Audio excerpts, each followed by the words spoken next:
Winston Churchill and Adolf Hitler were colossal enemies, leading opposite sides in the Second World War.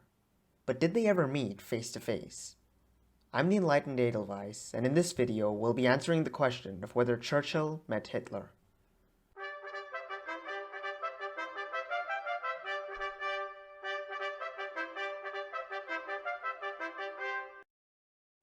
The short answer is no.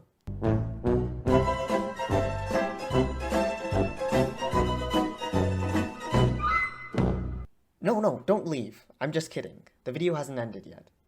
It is true that Churchill and Hitler never met in person. However, the story is more interesting than that. The fact is that Churchill almost met Hitler. Churchill hadn't been to Germany very often and wasn't particularly fond of the place either. In August of 1932, however, he traveled to the country in order to visit the battlefields of Marlborough on the Danube, in order to conduct research for his biography of Marlborough. While in a Munich hotel, he happened to meet a certain Herr Hanfstaengl, a half-American, Harvard-educated friend of Hitler's.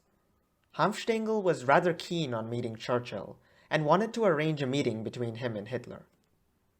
Churchill recalled the event in the first volume of his history of the Second World War. A gentleman introduced himself to some of my party. He was Herr Hanfstaengl, and spoke a great deal about the Führer, with whom he appeared to be intimate. As he seemed to be a lively and talkative fellow, speaking excellent English, I asked him to dine.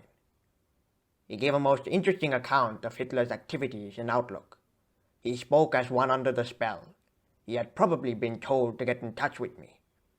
He was evidently most anxious to please. After dinner, he went to the piano and played and sang many tunes and songs in such remarkable style that we all enjoyed ourselves immensely. He seemed to know all the English tunes that I liked. He was a great entertainer and, at the time, as is known, a favorite of the Führer. He said I ought to meet him, and that nothing would be easier to arrange. Herr Hitler came every day to the hotel about 5 o'clock. However, when Hanfstaengl told Hitler about his arrangement, he wasn't very keen, supposedly saying, "What on earth would I talk to him about?" The next day, Hanfstaengl returned to Churchill and said that the appointment could not be fulfilled since Hitler wasn't coming to the hotel that afternoon. Of course, it probably didn't help that Churchill asked Hanfstaengl to "Tell your chief from me that anti-Semitism may be a good starter, but it's a bad sticker," and asked him, "Why is your chief so violent about the Jews? I can quite understand being angry with Jews who have done wrong or are against the country, and I understand resisting them if they try to monopolize power in any walk of life. But what is the sense of being against a man simply because of his birth? How can any man help how he is born?" In the end, it was probably in Churchill's best interest that he never met Hitler, considering it would likely become a major source of embarrassment in the future, as is the case with other British politicians such as Lloyd George, who did in fact meet him. Well folks, that's the end of the video. Thanks for watching. I hope you found it at least somewhat useful, and I'll see you in the next one. Bye.